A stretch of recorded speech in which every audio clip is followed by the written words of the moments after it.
예, 안녕하십니까. 오늘은 제8주차 1교시 시작하도록 하겠습니다. 먼저 들어가기 전에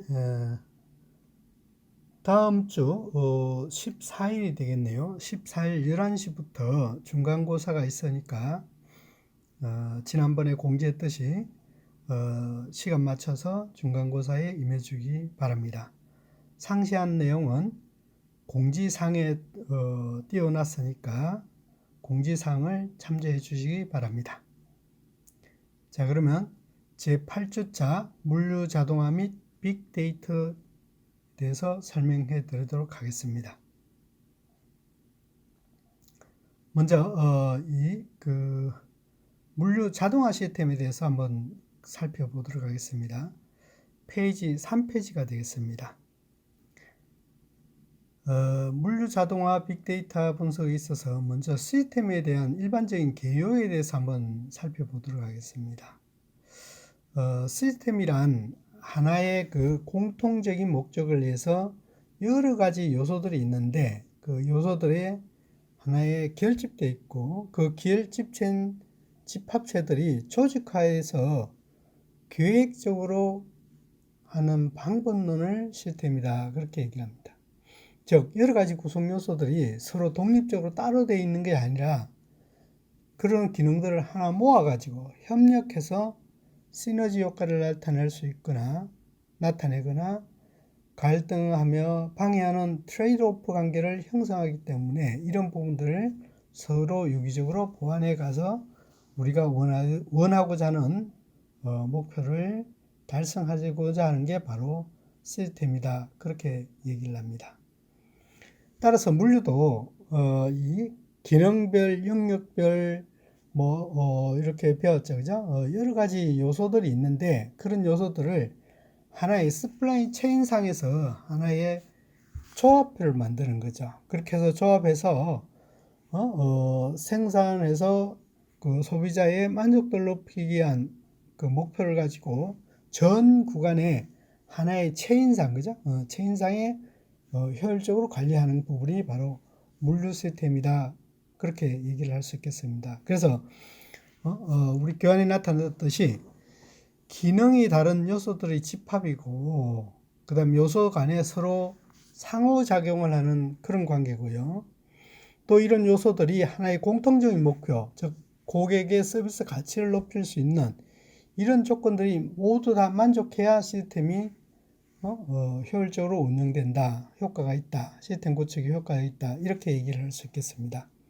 그래서 물류가 시스템이란 이런 세 가지 기능들, 요소들을, 세 가지 조건들을 다 만족해야 되고, 그에 따라서 수송, 보관, 하역, 포장, 물류 기능별, 그죠? 이런 요소들의 집합이라든지 또는 각 요소 간의 상호 간의 의존 관계라든지 또는 이 전체를 어우릴 수 있는 효율적, 효과적으로 달성하기 위한 공동의 목표를 가진 게, 목적을 가진 게 바로 물류 시스템이다, 그렇게 얘기를 할 수 있겠습니다. 그런데 이런 어떤 시스템을 오거니제이션, 그렇게 연계할 수 있는 부분이 바로 정보 시스템이다. 그래서 이런 정보 시스템 효율적으로 하기 위해서 정보 시스템에 대해서 자꾸 이 관심이 높아지고 또 그거를 우리가 원하는 목표 값들을 자꾸 연계시켜서 발전시키는 게 바로 현재의 물류 시스템이다, 정보 시스템이다, 그렇게 볼 수 있겠습니다. 그래서 앞서 말씀드렸듯이 이런 어떤 각 기능간들을 이제 스마트 물류라든지 이 4차 산업이라는 거는 이런 각 기능들을 자동화라든지 아니면 실시간으로 할 수 있는 부분들을 하나의 지능을 이제 그죠? 넣어서 발전시킨 게 바로 이 스마트 물류라고 볼 수 있는데 그게 반드시 뭐라고 해야 되죠? 물류 정보가 정보화가 되어 있어야 된다. 그렇게 지난번에 말씀드렸습니다. 자, 그에 따라서 한번 구체적으로 한번 살펴보도록 하겠습니다. 다음은 5페이지 보도록 하겠습니다. 먼저 제어 시스템이라는 건 인위적이든 자동이든 간에 우리가 어떤 목표를 달성하기 위해서 관리 통제하는 어떤 그런 기술이라고 볼 수 있겠는데요. 그래서 샤워기하고 자전거를 이제 예를 들었는데요. 우리 주변에 있는 제어 시스템에 대해서. 예를 들어 샤워기 같은 경우는 뭡니까? 더운과 찬물이 있는데 이 유량을 이 적절하게 그 조합을 이뤄서 우리가 원하고자 하는 온도대를 나타내는 거지 않습니까? 그죠? 그래서 찬물과 유량을 조절하면서 물의 세기와 그 다음에 온도를 제어하는 게 바로 제어 기술이다. 그렇게 보고요. 자전거는 매 마찬가지로 우리가 페달 밟아서 동력을 일으키거나 아니면 정지하고자 할 때는 브레이크를 잡아가지고 정지를 하거나, 그죠? 속도를 조절하거나 아니면 핸들로 방향을 틀어가지고 방향을 위치를 조절하거나 이런 부분들이 다 제어 기술이다. 그렇게 보시면 되겠습니다. 그래서 이 제어 기술이 인위적이든 아니면 자동으로 하든 어떤 형태든 우리가 원하고자 하는 이 각각 기능들을 역할해서 원하고자 하는 목표값을 도달하게 된다. 그게 바로 조절 제어 장치다. 그렇게 얘기를 할 수 있겠습니다. 그래서 제어의 정의는 기계나 설비 또는 화학적 반응 따위가 우리가 원하고자 하는 목적에 알맞게 작용할 수 있도록 조절 통제하는 게 바로 제어 기술이다. 그렇게 보시면 되겠습니다. 그래서 우리가 물류의 기능별로 쭉 있지만 하나의 최적화를 이해해서 생산성을 조절한다든지 재고를 조절한다든지 아니면 수배송의 어떤 이 속도를 조절하기 위해서 물센터를 적정한 위치에 적정한 수를 배치한다든지 이런 것들이 다 뭐예요? 하나의 전체적으로 본다 그러면 제어 기술이다. 그렇게 제어 통제 기술이다. 그렇게 보시면 되겠습니다. 이해하시면 될 것 같습니다. 자, 그래서 6페이지 본다 그러면 한 번 더 본다 그러면 우리가 이제 실내 방안 온도에 대해서 한번 해볼게요. 쉽게 말하면 우리가 겨울철에는 춥기 때문에 난방을 조절해야 되지 않습니까? 그러면 난로를 보일러를 켜서 난로를 떼어서 그거를 보일러 켜가지고 그거를 스팀이든 아니면 물이든 그걸 우리 방 안에 돌려서 방 안에 일정한 온도를 유지 관리하는 게 바로 보일러라고 그렇게 볼 수 있지 않습니까? 그냥 똑같이요. 실내 온도 조절기를 통해 가지고 방 안의 온도를 제어합니다. 몇 도씨 몇 도씨 이렇게 제어를 하고 온도가 낮을 때는 가스 밸브를 열리게 해서 자동으로 하던 수동을 열리게 해서 보일러에 물을 끓이고 그 열로 인해서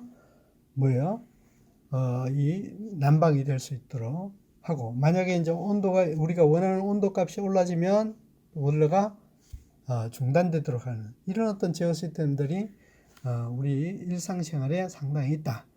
그러면 여기서는 기능들을 본다 그러면 방안의 온도, 그죠? 온도 측정하는 그 온도 측정기가 있을 거고 온도 조절기가 있을 거고 난로에 같은 경우는 이제 온도에 따라서 가스를 개폐를 할 거고, 그죠? 점화를 할 거고 또 보일러는 그 보일러를 해서 이 펌프를 돌려서 순환을 할 거고 이런 각각 기능들을 하나의 목표 방안의 온도를 제어하기 위한 통제하기 위한 어떤 그런 기능들을 조절 통제하는 게 바로 이런 부분들이 제어 기술이다 시스템이다 그렇게 보시면 되겠습니다. 자, 그럼 이런 어떤 제어 기술들이 수동 제어 있을 거고 자동 제어가 있을 수 있습니다.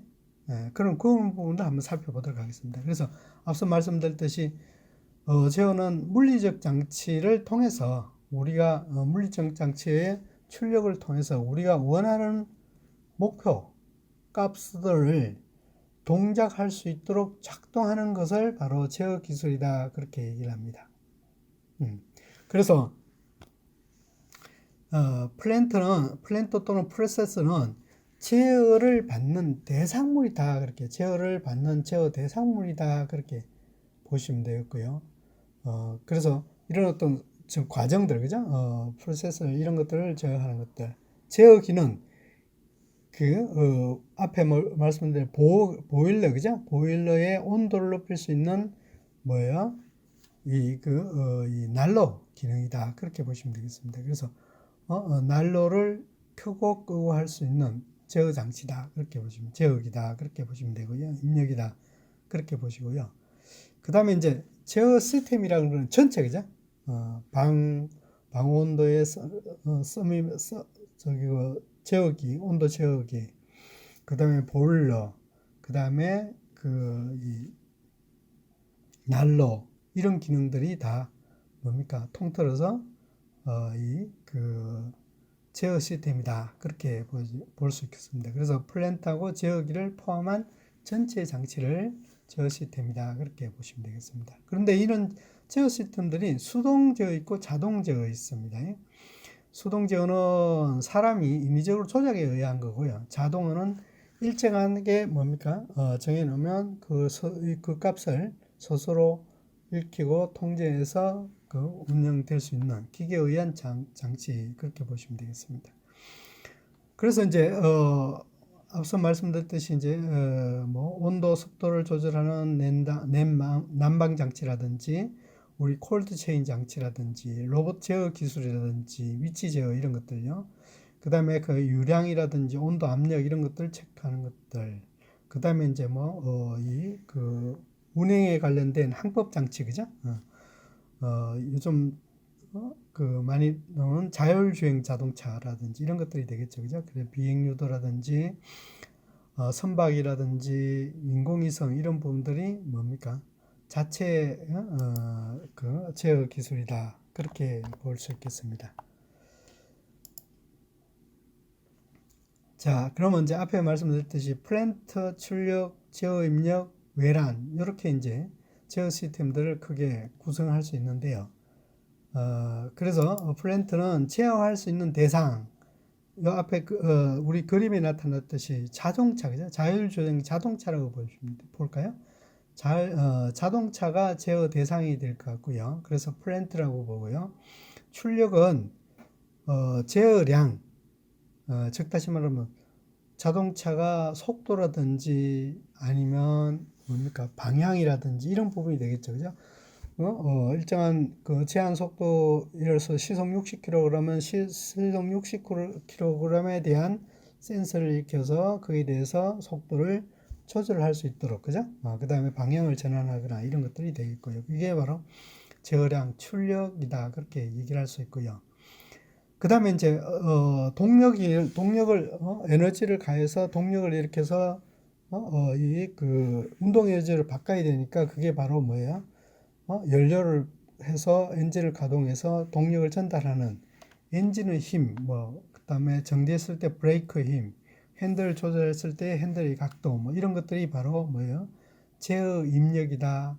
즉, 다시 말하면, 변화를 시킬 수 있는 조작 양이다. 그렇게 이해할 수 있겠습니다. 그 다음에 이제 자동차가 가면, 예를 든다면 공기의 저항이라든지 아니면 도로의 노면 상태라든지 아니면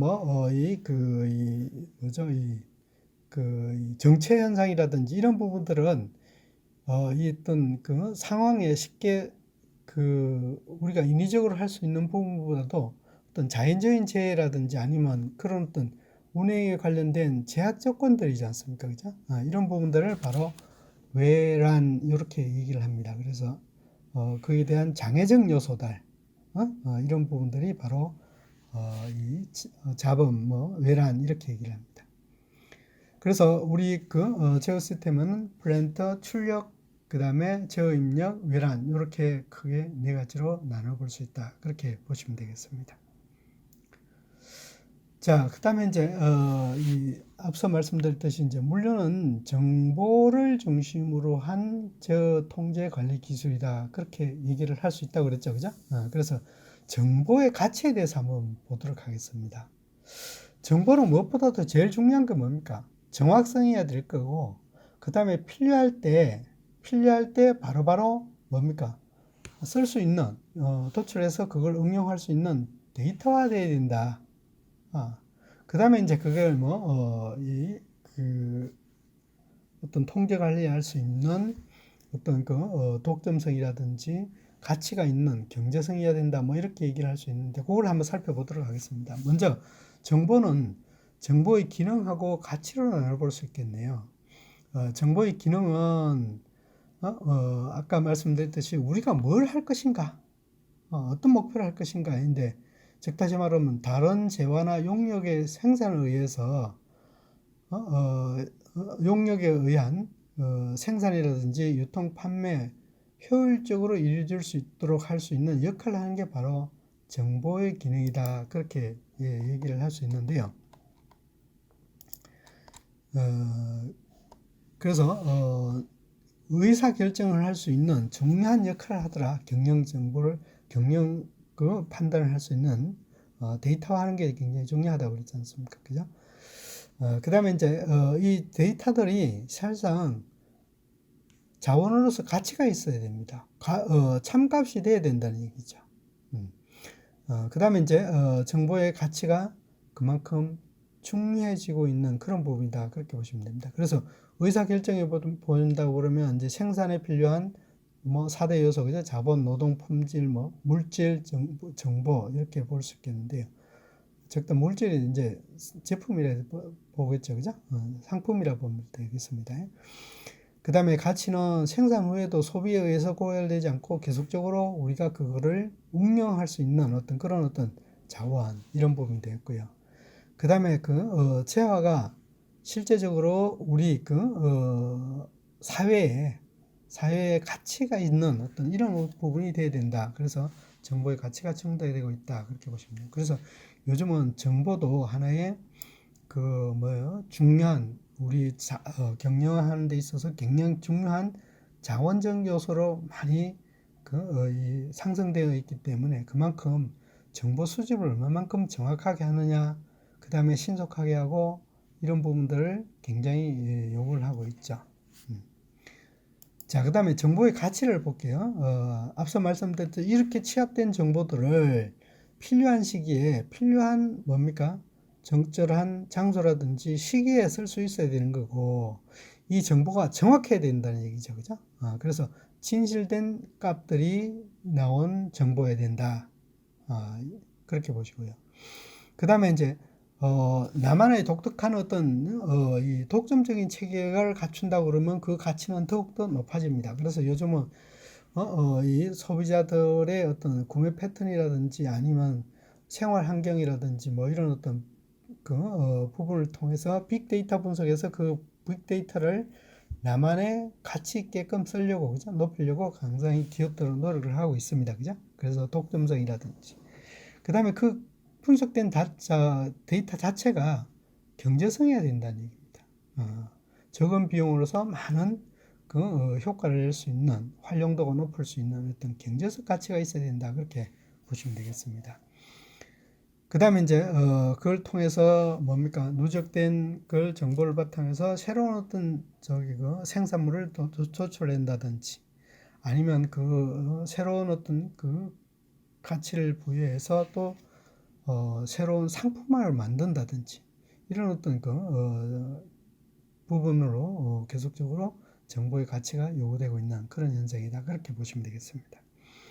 그에 따라서 이제 물류도 정보 기술이라고 그랬지 않습니까? 그래서 정보 기술의 변화를 한번 보도록 하겠습니다.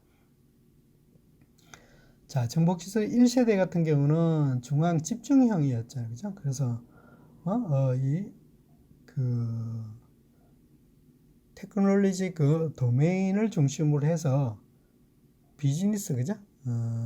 비즈니스 도메인들이 매칭이 돼서 하나의 중심 타워에서 이제 집중해서 거기서 데이터를 관리하고 운영하고 있는 그런 시스템이었는데, 이전에 경영 정보 MIS라든지 그런 부분이 되겠죠, 그죠? 그런 부분이었는데, 이제 2세대는 그보다도 이제 서버에서 서로가 응용하고 관리할 수 있는 이런 부분이에요. 그래서 클라이언트에서 서버에서 일정하게 분산 가치하고 그 정보를 공유하는 이런 형태로 바뀌었습니다. 그래서 분산 컴퓨터 이렇게 얘기를 많이 하죠. 그래서 분산된 정보 기술이다. 2세대는.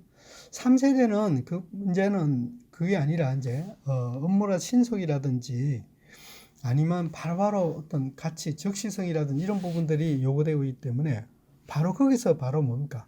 응용할 수 있는 어떤 컴퓨터 네트워킹이 되어 있더라. 그렇게 보시면 되겠습니다. 그래서 모바일이라든지 그 다음에 이 최종 소비자가 사용하는 컴퓨터를 중심으로 컴퓨터도 하나의 네트워크를 형성해서 그래서 웹 기반에서 뭡니까? 자기가 원하는 값들을 토출해낼 수 있는 이런 어플리케이션, 웹 기반 어플리케이션들이 많이 발전되었습니다. 그래서 그런 부분들이 이제 바탕으로 해서 전자상거래라든지 비즈니스 컴퓨터라든지 이런 부분들이 많이 형성되었고요. 자, 그러면 이제 4세대는 이런 부분들이 아니라 이제는 하나의 유기적 결합체라고 그랬죠. 그죠? 앞서 말씀드렸듯이, 시스템은 뭐예요? 하나의 그 여러 기능들을, 이 하나의 그 뭐예요? 체계를 이뤄서, 그 우리가 얘기한 융복합화되면서 그걸 즉시 효율적으로 이용할 수 있는 그런 부분이다. 그렇게 보시면 됩니다. 그래서 생산에서 소비에 이르기까지 물류 활동의 전 구성들을 물류의 각 기능들을 유기적으로 결합해서 전체의 한 가지 전체적으로 물류 효율성을 높이게 할 수 있는 그런 정보 시스템이다. 그게 바로 물류 정보 시스템이다. 그렇게 얘기를 합니다. 대표적인 게 뭡니까? Supply Chain Management, SCM 그렇게 얘기를 할 수 있지 않습니까? 그죠? 그래서 그 Supply Chain Management에서 각각의 기능들이 있지만 그거를 뭡니까? 서로가 지원해주고 그 다음에 관리해주는 그런 연계적인 그 효율성이 높다 그렇게 보시면 됩니다. 그래서 각 물류의 라인의 정보를 신속하게 전달하고 통합된 시스템을 구축함으로써 전체가 효율성이 높아질 수 있는 부분이 바로 물류정보 시스템이다. 그렇게 얘기합니다. 그럼 물류정보 시스템을 왜 하느냐? 목적이 뭐냐? 무엇보다도 이제 가장 목적은 뭡니까? SCM 뭐예요? 고객의 니즈를 빨리 파악해서 그걸 뭡니까? 생산체계라든지 조달체계에 연결해서 그걸 뭡니까? 상품화해서 소비자한테 만족도를 높이는 거 아닙니까? 그죠? 그게 목적이지 않습니까? 그죠? 그래서 고객 서비스의 향상, 그에 따라서 이제 전체적인 통제 관리를 하고 효율적으로 관리하기 때문에 비용 절감, 그뿐만 아니라 이제 효율적 관리라든지 경제성, 신속성, 안정성 이런 부분들이 다 포함된 것이 유기적으로 연결된 것이 바로 정보 시스템이다. 그렇게 보시면 물류 정보 시스템이다. 그렇게 보시면 되겠습니다. 자, 그러면 이제 이런 어떤 바탕으로 해서 이제 전략이라든지 경영에 이제 많이 도입을 한다고 그랬습니다. 그래서 물류와 경영과 물류 전략은 기업 경영에 있어서 물류의 전체적인 그죠? 어떤 운영 전략, 중장기 계획 수립이라든지 마케팅이라든지 이런 부분에 적용되고 있는 게 바로 물류 전략이다. 그렇게 보시고요. 물류업 경영이라고 그러면 이제 우리 회사에서 운영할 수 있는 경영 전략, 3PL이라든지 IT의 물류 경영이라든지 물류 시장 공략할 수 있는 전략이라든지 뭐 이런 어떤 서버 단위가 어떤 경영의 어떤 그 전략이다. 그렇게 보시면 되고요. 그뿐만 아니라 이제 글로벌 되다 보니까 글로벌제이션화 되다 보니까 국제 물류 관리를 각 국가별 그죠? 그 다음에 그 연결할 수 있는 운송 채널들 이런 부분들이 될 수 있겠죠, 그죠? 그 다음에 재무 회계 이런 부분요. 여기까지는 뭐예요? 단순한 재무적인 회계 기준을 많이 했었는데 이제는 물류비를 계산 산정을 통해서 원가 관리라든지 예산 관리라든지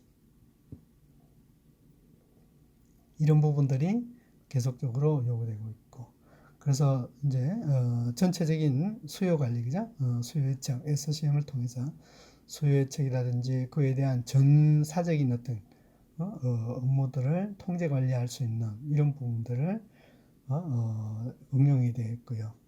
그 다음에 고객 관리, 고객 수준이라든지 물류 품질이라든지 리스크 관리라든지 그 다음에 아웃소싱, 파트너십 이런 부분들도 이제 KPI 지수라든지 이런 걸 만들어서 계속적으로 가고 자동적으로 또 뭐 입출고량이라든지 오출하량이라든지 이런 것들이 뭡니까?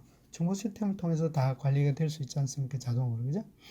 그 다음에 이제 협업화라든지 공동물류, 인사조직 문제, 그 다음에 유닛노드 시스템, 특히 그 수출입 물류 관련된 EDI 시스템, 그 다음에 연계할 수 있는 웹 상, 그 다음에 차량 관제를 할 수 있는 GPS 뭐 이런 어떤 시스템들이 볼 수 있겠죠, 그죠?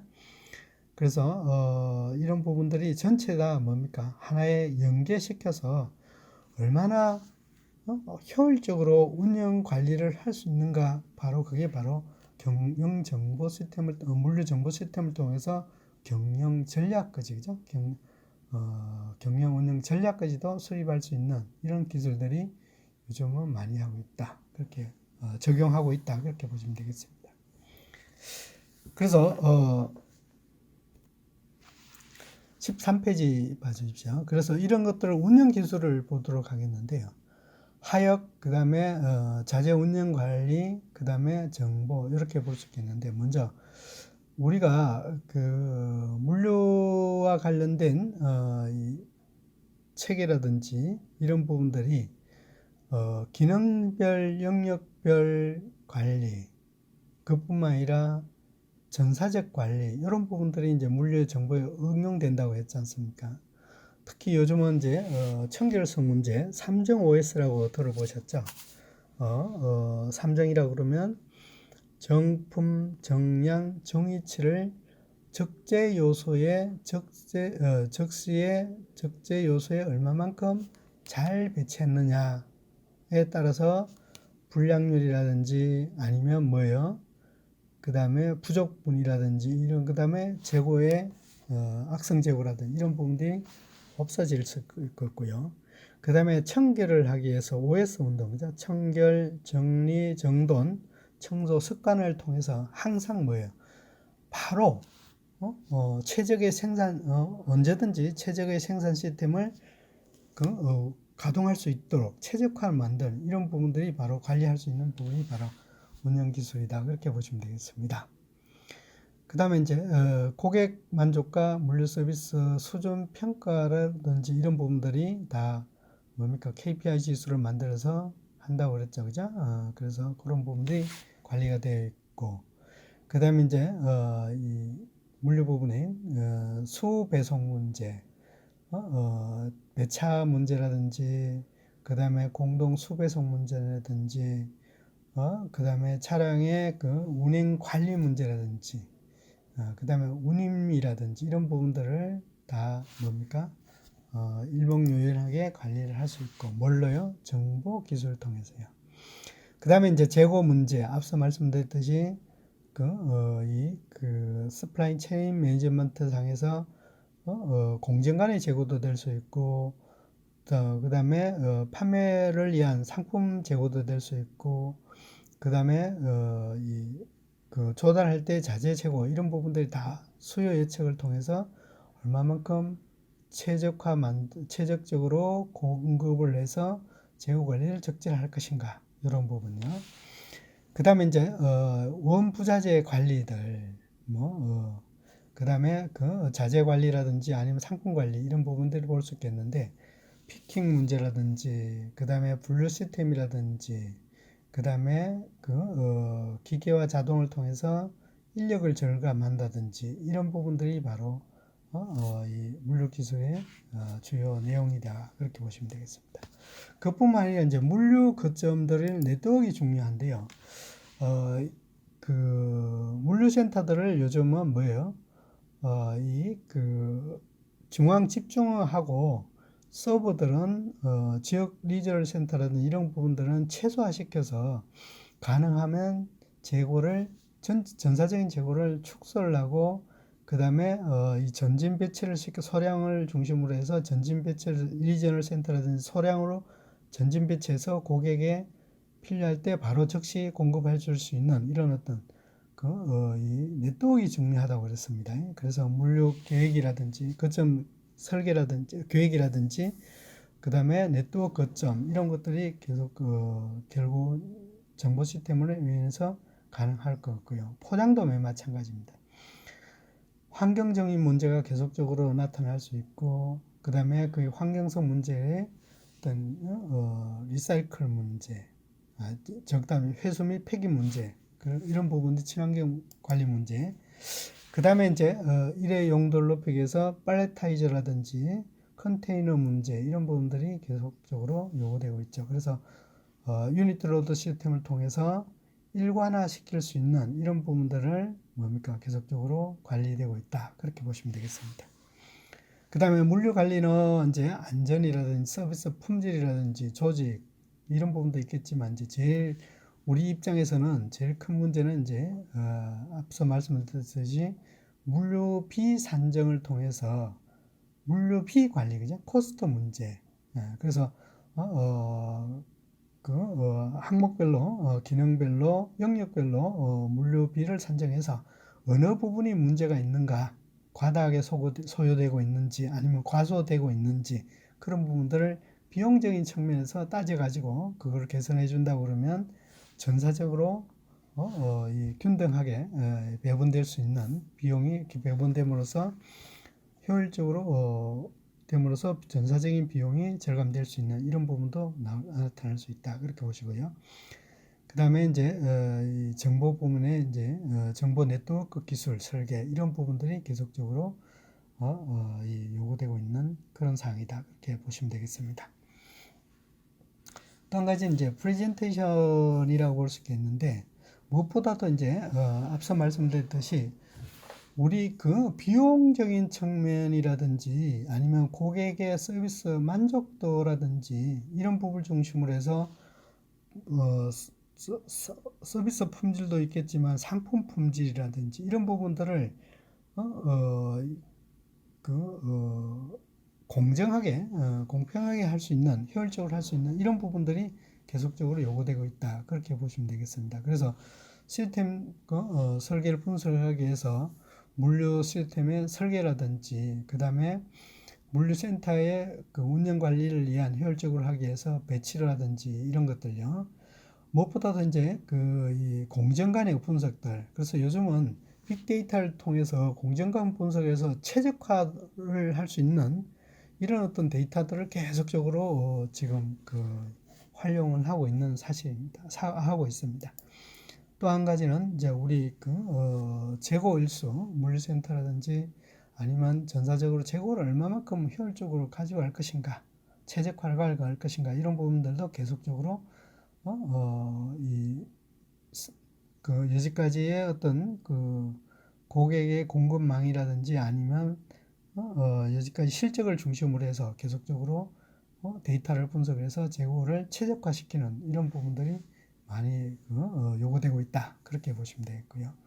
앞서 말씀드렸듯이 이제 이 물류비 비용을 중심으로 해서 항목이라든지 기능별로 물류비를 산정을 해서 그런 부분들을 전사적인 로 배분을 하고 있고 무엇보다도 이제 최근에는 이제 원가 개념이 굉장히 중요해지기 때문에 물류 원가를 계산합니다. 생산 원가도 있겠지만 물류의 운영 관리에서 기능별, 영역별 이런 부분들을 원가 관리를 하면서 그만큼 균등한 어떤 배분을 계속적으로 요구되고 있는 그런 세상이다. 그렇게 보십니다. 자, 그런 걸 바탕으로 해서 이제 새로운 어떤 시스템, 새로운 게 아니라 현재의 시스템을 개선하거나 아니면 최적화하거나 아니면 생산성의 지표를 달리한다든지 평가한다든지 벤치마킹을 한다든지 이런 어떤 기법들이 계속적으로 요구되고 있고 이런 부분들을 이제 최적화하는 어떤 그런 시스템들을 프로그램들이라든지 이런 부분들을 계속적으로 개발하고 있습니다. 그래서 요즘은 이제 앞서 말씀드린 화두가 빅데이터를 중심으로 해서 관계 요소들을 관계를 연계시켜서 그거를 효율적으로 풀고자 하는 게 요즘의 추세다 그렇게 보시면 되겠습니다. 그에 따라서 이제 경영의 전체적인 그 솔루션을 풀면서 경영 안정화 이런 부분들이 도모될 수 있는 그런 기술들이다. 그렇게 보시면 되겠습니다. 그래서 이제 그 대표적인 게 이제 생산 관리하고 물류 관리 이제 크게 두 가지로 나눠볼 수 있겠는데 앞서 말씀드렸듯이 이제 생산 관리는 뭐예요? 이 구매 조달 그러니까 소비자에게 전달하기 위해서 최적 그 재고 관리라든지 어떤 그 예측을 통해서 최적화를 통해 최적의 소모량을 예측을 통해서 그거를 얼마만큼 이 그 신속하고 정확하게 최적의 양들을 공급할 수 있을 것인가 이런 부분들이 생산 관리에서 계속적으로 요구되고 있고요. 그래서 요 그림에 나타났다시피 화면에 나타났다시피 밴드사 관리라든지 조달 구매 그죠? 그런 부분들. 그다음에 판매 계획을 통해서 생산 관리 하기 위한 공정관에 얼마만큼 자재라든지 아니면 생산 계획이라든지 품질이라든지 이런 부분들을 집중적으로 관리를 할 거고요. 그 다음에 이제 물류 관리는 앞서 말씀드렸듯이 얼마만큼 재고를 가져갈 것인가, 전진 배치를 어떻게 할 것인가, 물류센터를 어디에 둘 것인가, 그 다음 언제 어떻게 공급을 할 것인가, 배송할 것인가 이런 어떤 그 물류 핸들링도 중요하겠지만 그 기능별로에 따라서 원가 관리를 합니다. 그래서 원가 관리에 따라서 손익 분석이라든지 이런 어떤 부분을 통해서 전체적으로 자금이라든지 인력이라든지 그 다음에 물류센터의 그 규모라든지 그 다음에 배치라든지 이런 부분들을 중심으로 해서 계속적으로 관리되고 있는 이런 부분들이 바로 물류관리 기술이다. 그렇게 보시면 되겠습니다.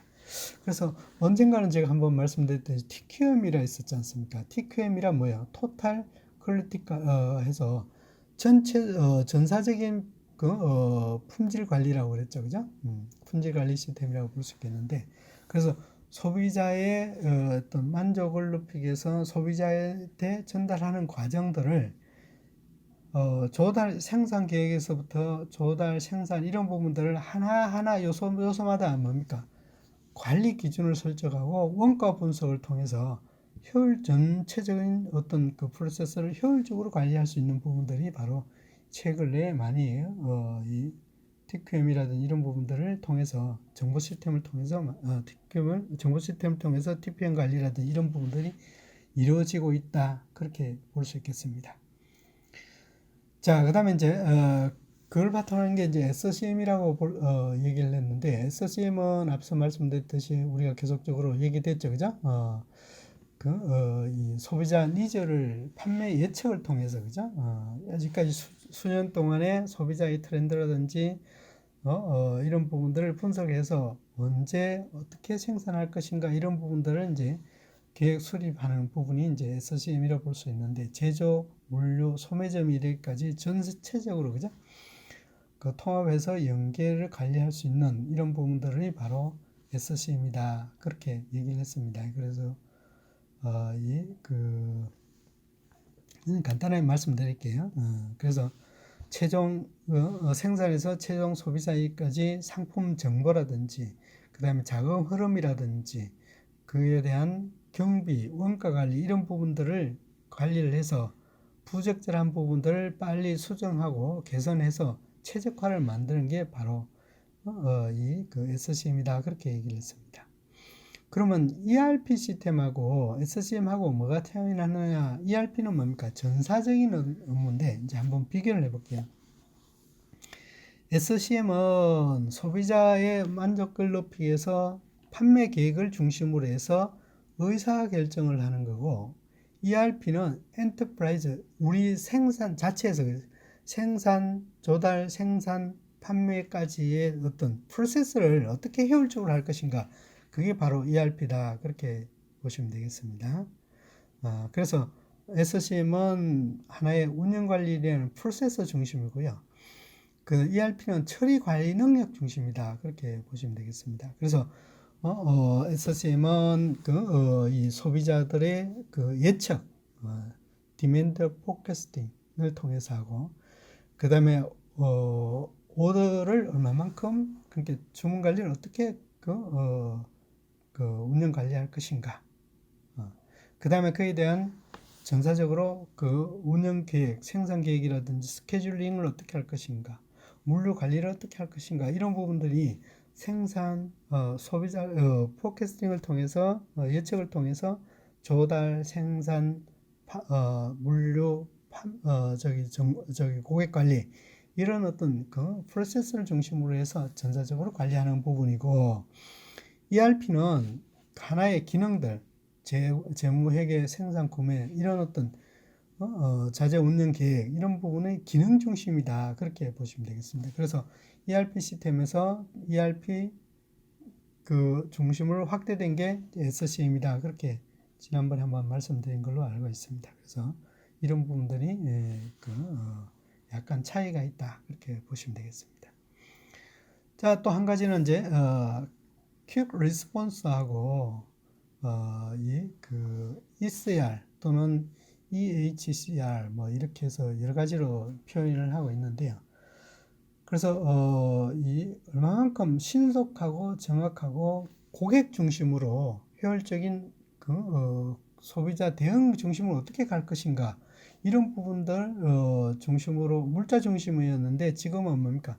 자금까지도 이 공유를 해서 같이 응용하는 게 바로 요즘 SCM이다. 그렇게 얘기를 합니다. 예, 그래서 단순한 기능 중심이 아니라 이제는 재무, 그 다음에 고객의 니즈, 그 다음에 운영 효율성, 이런 부분 이제 전사적인 차원에서 이제 이 관리가 되고 있는 그런 부분이다. 그렇게 보시면 되겠습니다. 그래서 SCM은 앞서 말씀드린 예측을 통해서 목표를 설정하고 시스템 개선의 실행, 뭐 이런 평가, 이런 사이클을 계속적으로 이루어지면서 되는데, 그런 부분들이 SCM, 그 다음에 생산에 관련된 SCM, 물류에 관련된 SCM, 이런 부분들이 이제 크게 나눠질 수 있는데, 하나의 지금은 뭡니까? 통합화되는 어떤 그런 과정으로 이루어지고 있다. 그렇게 보시면 되겠습니다. 전사적인 문제. 그래서 이 그림에 나타났다시피 ERP 같은 경우는 각 기능별로, 그죠? 기능별로 있었는데, 이제 SCM은 원료 공급에서 조달에서 제조 생산에까지의 어떤 비용 절감 문제도 있고, 그 다음에 소비자의 정보를 파악해서 소비자들이 얼마만큼 이 만족도를 소비자의 니즈를 파악해서 만족도를 제공해 줄 수 있느냐, 공급해 줄 수 있느냐, 그러니까 소비자 요구에 부합되는 상품에 얼마만큼 적절하게 해줄 수 있느냐, 이런 전사적인까지도 다 포함된 게 바로 뭐예요? SC입니다. 그게 바로 물리정보 시스템이다. 그렇게 계속적으로 요구되고 있죠. 그죠? 그래서 18페이지 봐주십시오. 이런 어떤 부분들이 하나의 이제 딱 생산, 조달, 생산, 그 다음에 물류, 그 다음 판매, 이런 기능들을 하나의 통합으로 이루어진다고 그랬습니다. 이 앞에 말씀드렸듯이. 그래서 그런 어떤 요소에서 영역에서 이제 물류 같은 경우는 이제 창고 운영이 되겠죠, 그죠? 창고 운영의 보관 반품이라든지, 그 다음에 재고품이라든지 배송품이라든지, 이런 부분들을 고객의 니즈에 맞게끔 운영하는 것들. 그래서 그에 따라서 뭡니까? 재고 운영 관리, 계획, 배차 관리, 그 다음에 재고 보관 로케이션 관리, 입고 관리, 그 다음에 뭡니까? 매출액 분석, 생산 계획 연동시키거나, 그 다음에 이제 출고하고 난 다음에 차량의 그 배차 문제, 차량의 위치 문제, 화물의 문제, 화물의 위치 문제, 화물 자동차의 위치 문제, 이런 것까지도 뭡니까? 다 통합적으로 관리되는 게 바로 물류 정보 시스템이다. 그렇게 보시면 되겠습니다. 그게 대표적으로 표현하는 게, 통합적으로 표현하는 것들이 우리가 일반적으로 쓰는 게 서플라이 체인 매니지먼트인데, 앞으로는 이런 어떤 이제 앞서 말씀드렸듯이 이제 인위적이 아니라 자동 제어 시스템을 가기 때문에 그거를 뭡니까? 진화되면서 하나의 연계들을 진화되면서 하나의 연계를 시키는, 통합화시키는 스마트 물류 쪽으로 가는 게 요즘 추세다. 그렇게 보시면 되겠습니다. 그래서 일부는 뭐 TQM을 통해서 그렇게 갈 수 있다고 보는데 지금까지는 뭐 그렇게까지는 발전 안 돼 있지만 지금은 기능별로 영역별로는 많이 스마트 물류들이 이런 부분들이 많이 형성되고 있는 그런 부분이다. 즉 다시 말하면 하나의 기능 또는 영역별로는 이루어지고 있다. 그렇게 보시면 되겠습니다. 대표적인 게 이제 물류센터의 자동화 물류센터지 않습니까? 그래서 자동 창구라 볼 수 있겠는데 이런 부분들이 계속적으로 통합되면 효율성이 그만큼 높아질 수 있다. 그렇게 얘기할 수 있겠습니다. 자, 1교시는 마치고 2교시는 잠시 후에 또 시작하도록 하겠습니다. 수고하셨습니다.